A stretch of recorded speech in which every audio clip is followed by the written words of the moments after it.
Madame la Présidente, Monsieur le maire, Madame et Messieurs les conseillers municipaux de Tarascon.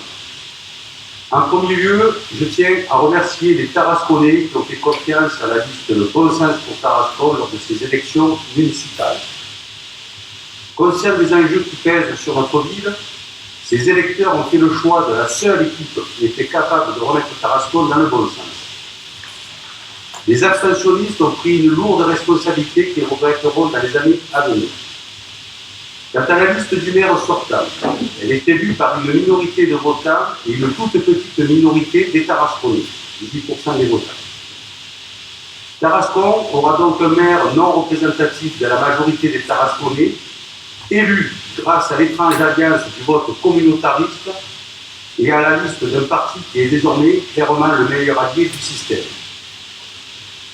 Celui-même qui a permis l'élection haut la main d'Emmanuel Macron en 2017 et qui sera en 2022 la seule chance de réélection pour le président matraqueur des Gilets jaunes et auteur principal du fiasco dans la gestion de la crise sanitaire. Il était donc normal que le RN soit à Tarascon la cheville ouvrière pour la réélection du représentant du système, M. Guinée. D'autre part, notre chef de file, Mme Valérie Lopi, ainsi que M. Mathieu Bernard, ici présent, qui étaient tous deux membres de la commission de contrôle des listes électorales avant le premier tour, ont déposé une plainte contre X pour faux et usage de faux au commissariat de Tarascon. En effet, lors de son inscription sur les listes électorales de Tarascon, un colistier de M. Limousin, ici présent, afin d'attester de sa domiciliation sur la ville, aurait fourni de faux documents. De faux documents qui, précisons-le, auraient été produits à l'intelligence avec un conseiller municipal de la majorité sortante. Tout cela doit être tiré au clair.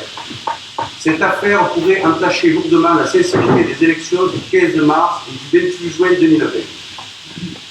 Une situation en début de mandat qui est moralement et politiquement inacceptable pour notre groupe. À notre grand regret, cette mandature 2020-2026 démarre des aspects bien sombres et à l'avenir incertain. En revanche, les Tarasconnais peuvent compter dès aujourd'hui sur notre groupe le Bon Sens pour Tarascon, qui agira pour la défense du bien commun. Vive Tarascon, vive la France!